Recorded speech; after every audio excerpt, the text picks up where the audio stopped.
Master, les Camerounais n'ont pas eu les réseaux sociaux, donc Zach la Longwe, n'a important, boy.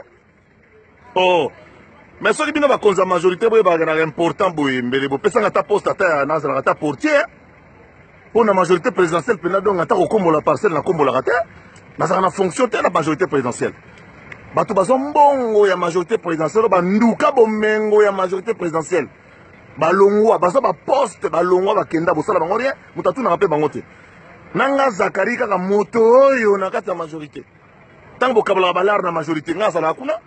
Boye bisanga na majorité na na fonctionner. Oh chargé ata membre ata commission des jeunes, oh ata membre ya commission ya matiti mboka. Na membre lo te.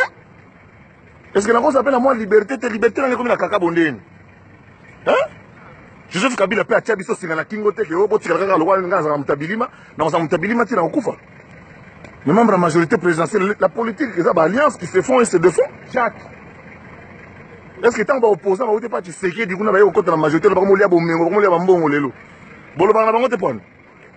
Zakari. C'est que c'est important dans la vie, n'a là. L'État bateau. Liberté n'a pas kakate. N'a pas libre et à sur le plan de droit.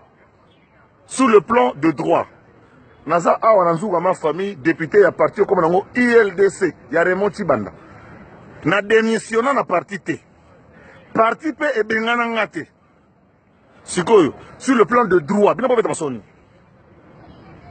sur le plan de droit naza wa député à ULDC groupe parlementaire Terre d'avenir. Est-ce que boyoka sango Terre d'avenir e bengani ngai to boyoki sango ULDC Raymond Tibanda ko mukanda ke naza so député na été boki pa vina binoko na répété, baoyo bazwa bomengo na majorité présidentielle, bazwa ba mbongo, ba poste, ba tonga bandaku, bazo boto la kutu bandako batu lelo, mais balongo na bango, bokanda bango te, nga na majorité présidentielle moto oyo zéro, na na fonction te do, ça dit maman ya moni maman atela nguba na poa wana nga kabila na coin, maman muto asimba ka drapeau na nga to ndemo, na fonction te, na fonction ata moko te na ba structure la majorité présidentielle, ata au membre de la commission d'enquête te. Donc, il y a pépé sous-façon. Vous comprenez? Il y a pépé les tous pépé en béton. Est-ce que beaucoup de gens ont respiré pour n'appeler moi maman Abisso? Hein? Bah, journaliste, ça fait 7 ans que je suis journaliste. Vous voulez que vous pour na nini, na rappel l'oroti. Vous voyez, que la majorité n'a pas membre du bureau politique.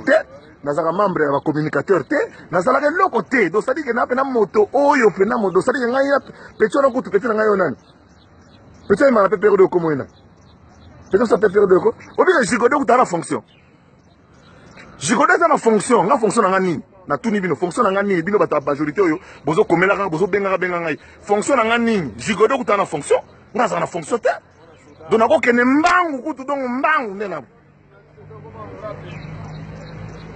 Bon, est-ce que beaucoup de gens n'y mais en tout cas, personne ne va m'arracher ma liberté de penser que Pascal Obispo à Yemba.